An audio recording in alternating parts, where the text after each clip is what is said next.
네, 여러분 안녕하세요. 오늘은 우리가 그동안 계속 했었던 영유아 발달의 기초에서 관련된 이론들에 대해서 살펴보는 중인데요. 오늘도 역시 관련된 이론들을 한번 살펴보도록 하겠습니다. 오늘 여러분들이 나가실 첫 번째 이론은 인지 발달 이론인데, 이 중에서 피아제의 인지 발달 이론에 대해서 한번 살펴보도록 할 거예요. 그동안 우리가 살펴보았을 때 인간 행동을 예측하고 통제하는 데 목표를 두고 행동과 외적 자극의 함수 관계를 찾아서 자극 조작을 통해 행동을 통제하려고 하는 것. 우리 이거 지난 시간에 공부했던 행동주의 이론인데요. 현대 심리학에서 인지 발달 이론은 행동주의 이론에 좀 반하는 의미를 가지고 있습니다. 그래서 이 인지 발달 이론자들은 어떻게 이야기하냐면 인간은 주관적인 존재이다. 개인의 정서, 행동, 사고는 개인이 현실을 창조해 나가는 방식이다. 환경에 따라서 능동적으로 중재하고 재구성할 수 있는 능력이 있다. 따라서 성장, 발달할 수 있는 잠재력을 지닌 비결정론적 이다 라고 주장하는 것이 인지발달 이론가들이 이야기하는 인간에 관한 이야기예요. 그동안 우리는 외부 자극에 의해서 어떤 반응을 일으키는지 등을 중심으로 본 것이 행동주의 이론이었다면 개인이 환경에 어떻게 대처하고 그것을 재구성하고 그리고 또 보다 더 성장 발달할 수 있는가에 관심을 두고 살펴보는 이론이 인지발달 이론이라고 이야기할 수 있습니다. 인지발달 이론에서 대표적인 학자는 피아제를 들 수가 있어요. 그런데 여러분이 이 피아제 이론 중에서 조금 기억해야 될 단어들이 있습니다. 우리 거기 이따가 나아가면서 별표를 치고 제가 기억해 두라라고 분명히 이야기를 할 텐데요. 일단 한번 살펴보면 피아제는 인간의 지적 행동을 환경에 대한 수능이라고 보았어요. 이 수능은 동화와 조절이라는 두 가지 보충적 과정을 통해서 이루어진다라고 주장을 했거든요. 그러면 여러분은 지금 동화라는 단어에다가 네모, 그리고 조절이라는 단어에다가 네모 할 필요가 있습니다. 이 두 가지는 여러분이 반드시 기억을 하셔야 되는 개념 중에 개념입니다. 자, 그래서 결국 정리를 해보면 인간은 환경에 대해서 수능을 하는 존재이다. 그런데 이 수능을 어떻게 하느냐? 동화 그리고 조절이라는 이 두 가지 보충 과정을 통해서 수능을 하게 된다라고 설명을 하고 있어요. 자, 그러면 책에 든 예를 한번 살펴보도록 하죠. 동화라는 것은 한번 살펴보시면 한 아이가 4발 달린 짐승을 개라고 이해했어요.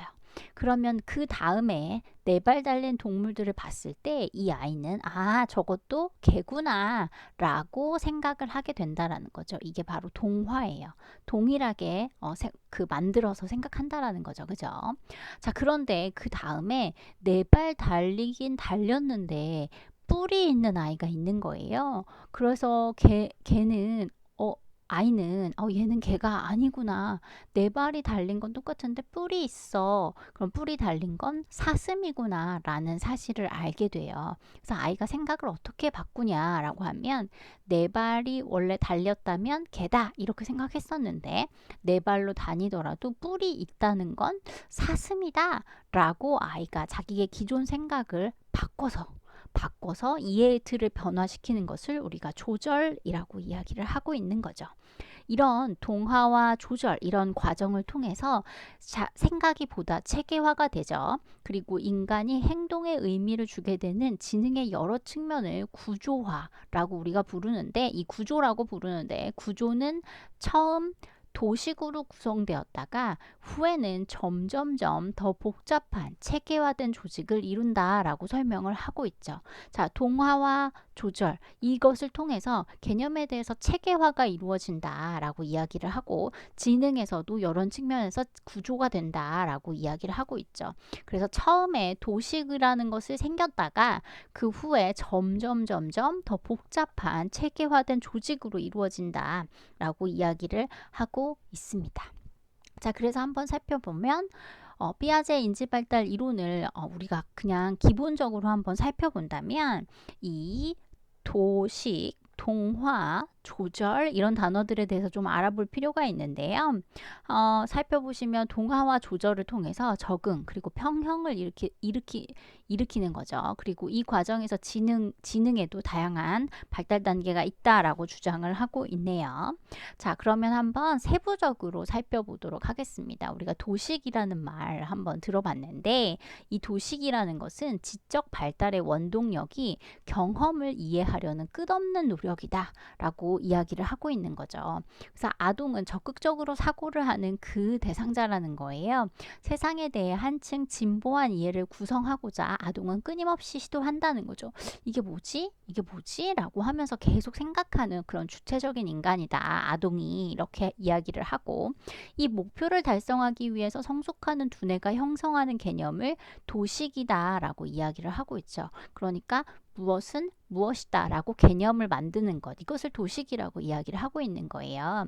그래서 아주 어린 시절부터 시작해서 성인이 되면 구체적인 주변 사물로부터 눈에 보이지는 않지만 우리가 알고 있는 것, 추상적인 개념에 도달하기까지 무수한 도식을 인간이 갖게 되죠. 그래서 이 도식을 사용하는 과정이 바로 우리가 아까 이야기했던 동화와 조절이다 라고 이야기를 하고 있는 거죠. 자, 그래서 동화라는 것은 자신이 이해한 것으로 다른 사물들도 그대로 받아들이는 것, 이걸 동화라고 이야기를 하는 거고, 조절은 이렇게 해봤는데 좀 다르네 하고 자기의 이해의 틀을 변화시키는 걸 우리가 조절이라고 이야기하고 있죠. 그래서 사람들이 새로운 정보를 받아들여서 자신의 도식을 변형해야 할 때 그 정보에 타협하면서 최대한 도식의 변화를 줄이고자 하기도 하죠. 그래서 이러한 과정을 통해서 우리가 점점 그 사고가 한층 더 성숙되고 있다, 구조화되어지고 있다라고 이야기를 하고 있는 겁니다. 그래서 자신이 여러 가지 생각을 해보는 거예요. 자, 그래서 한번 살펴보면 사람들이 새로운 정보로 도식을 변형해야 될 때가 분명히 있어요. 그래서 그 대응한 정보에 타협을 하면서도 최대한 도식의 변화를 줄이고자 하는 그 예가 책에 쓰여져 있는데 한번 같이 보시면 어떤 사람은 닭이 알을 낳지 않는다고 생각하고 있었어요. 그런데 계란을 품고 있는 닭을 보게 되었을 때 닭이 알을 낳지 않는다는 자신의 도식을 변경하기보다 그 알을 품고 있는 동물은 닭이 아닐 거야 라고 생각할 수가 있다라는 거죠. 그렇게 하고자 자신의 생각을 변화시키지 않고자 할 가능성이 높다는 거죠. 그렇지만 새로운 증거를 기각할 수 없다면 기존의 자신의 도식을 수정하거나 새로운 도식을 형성해 나가야지 자기가 그 사회에서 여러 가지 정보를 얻을 수 있다라고 이야기를 하고 있습니다. 자, 다음은 우리가 동화와 조절에 대해서 좀 더 한번 살펴보죠. 지금 여러분이 살펴보았던 건 도식에 관한 이야기였고, 그 과정에서 동화와 조절이라는 것도 이해가 필요한데요. 동화는 새로운 정보에 맞는 도식을 재사용하는 과정이라고 이야기할 수 있죠.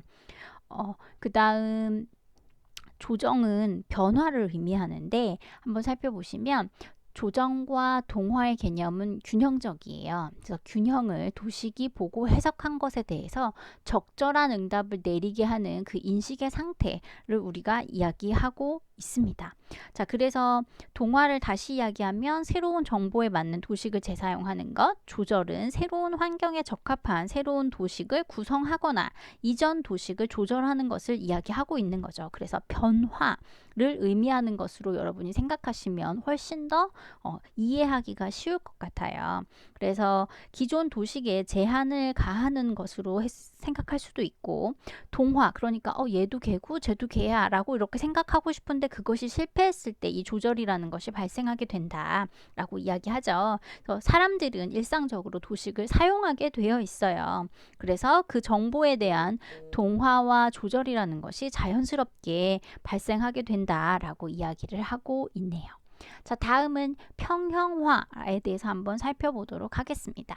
사람은 자신의 심리적 구조를 일관성 있고 안정된 행동 양식으로 조직화하려는 경향이 있죠. 그러니까 어떤 그 안정적인 균형적인 그 상태를 유지하려고 하는 마음이 있다라는 거예요. 그러니까 평형화는 바로 이러한 심리적 구조의 안전성과 일관성을 의미합니다. 그래서 여기에서 평형이란 개인의 정신적인 활동과 환경의 균형 상태까지를 의미한다라고 이야기할 수 있죠. 그래서 이 평형화는 앞서 우리가 동화와 조절이라는 것들을 통해서 반복적으로 이 일정한 상태를 유지하고자 하는 그런 상태가 이루어진다라고 이야기하고 있습니다.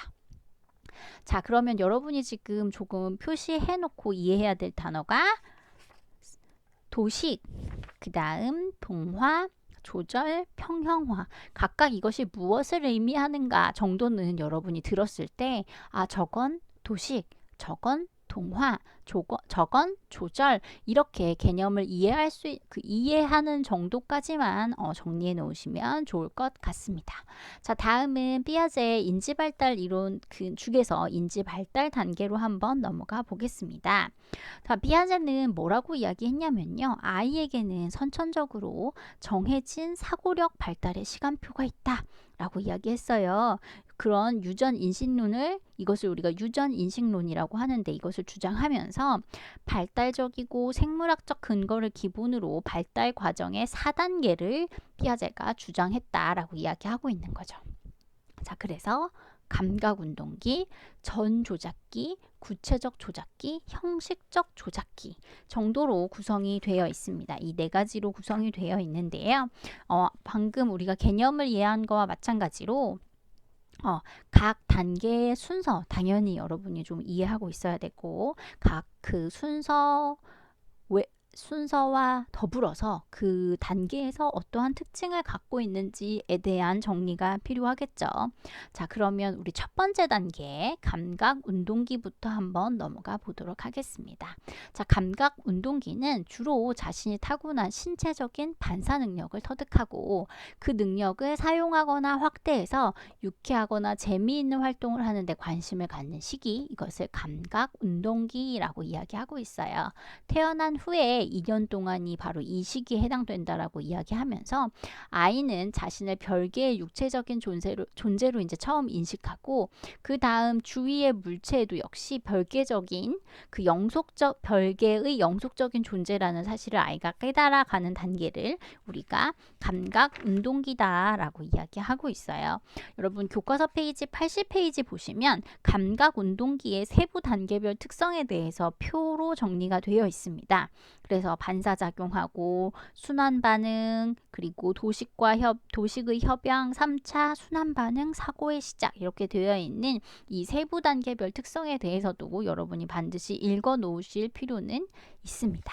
자, 다음은 전조작기로 한번 넘어가 보겠습니다. 이제 2세부터 6세 또는 7세까지 지속되는 단계를 우리가 전조작기라고 하는데, 외부 세계에 대한 내적 표상 또는 사고를 통해서 환경을 상징적으로 조작하는 방법을 배운다. 그 시기이다 라고 이야기하고 있죠. 아이는 이 시기에 사물을 말로 표현하는 방법을 배우죠. 그리고 이전 단계에서 물리적 대상 자체에 대한 것을 이제 말을 정신적으로 조작하는 방법도 배우게 되죠. 그래서 이 전 조작 단계는 전 개념적 단계와 직관적 단계로 구분되고 있음을 여러분이 살펴보실 필요가 있습니다. 자, 그래서 한번 살펴보시면 전 조작기에 해당되는 이 두 가지 단계, 전 개념적 단계와 그 다음에 직관적 단계의 특성에 대해서는 한번 살펴보시면 이 2살 그리고 4살, 2, 4세까지 전 개념적 사고 단계는 도식이 내적으로 표상되는 전환기라고 이야기하고 있어요.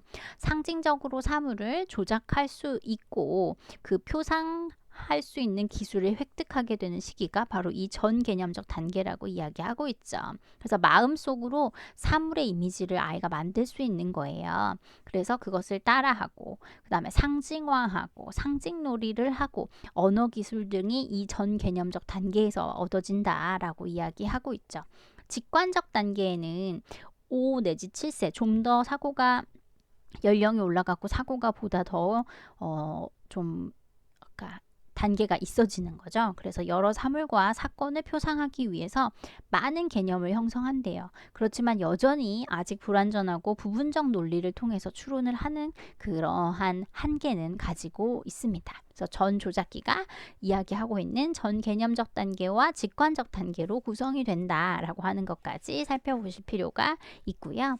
자, 다음은 구체적 조작기입니다. 6, 7세 그리고 6, 7세부터 시작이 되어서 11 내지 12세까지 지속되는 세 번째 단계는 바로 구체적 조작기죠.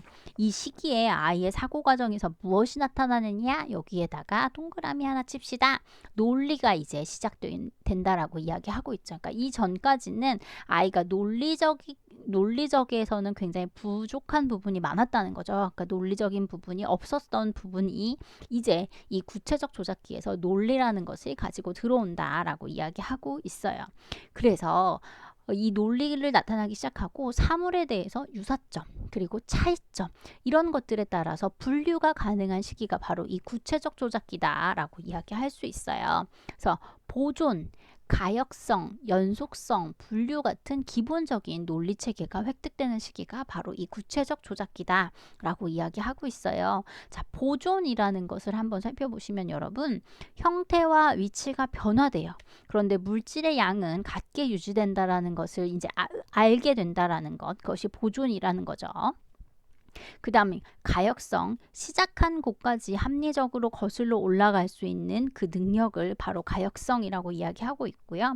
연속성은 크기가 증가하거나 감소함에 따라서 그 요소들을 정상적으로 배치할 수 있는 그 능력을 연속성이라고 이야기하고, 분류는 대상을 구분하는 동시에 두 개 이상의 계층을 고려할 수 있는 능력을 우리가 분류라고 이야기하고 있어요. 자, 그러니까 큰 통에, 그러니까 위로 긴 통에 들어있던 물을 옆으로 넓은 통으로 옮겼을 때 유리로 되어 있다고 생각을 해보세요. 그래서 길쭉하고 그 길쭉한 원, 그런데 그런데 옆으로 넓진 않아요. 그런 그 병에 든 물을 넓고 옆으로 넓은 원의 그 병으로 옮겼을 때 이 아이가 이 두 가지의 옮겼을 때 물의 형태가 변한다고 하더라도 이 양이 같다라는 걸 이제 알게 된다라는 것이 바로 보존이라고 이야기할 수 있다라는 것. 그 다음에 가역성은 시작한 곳에서 합리적으로 거슬러 올라갈 수 있다라는 것. 그 다음에 연속성은 크기가 증가하고 감소함에 따라서 요소들을 정상적으로 배치할 수 있는 능력이라고 이야기하고 있고, 분류는 어떤 대상을 구분할 수 있는 능력이라고 이야기하고 있습니다. 자, 다음은 형식적 조작기로 한번 가보겠습니다. 형식적 조작기에는 11 또는 12세 시작해서 어른이 될 때까지 계속 사고방식에 질서가 잡히고 논리적 사고력을 터득하여서 좀 더 유연한 정신적인 것들을 할 수 있게 되는 시기가 바로 이 형식적 조작기이죠. 그래서 상상적인 추론, 가설 설정, 예측, 개념적 조합, 이것들이 다 체계적으로 가능한 한 시기, 그리고 적절한 문제 해결 방법을 찾아낼 수 있는 시기가 바로 이 형식적 조작기에 해당된다라고 이해하시면 될 것 같습니다.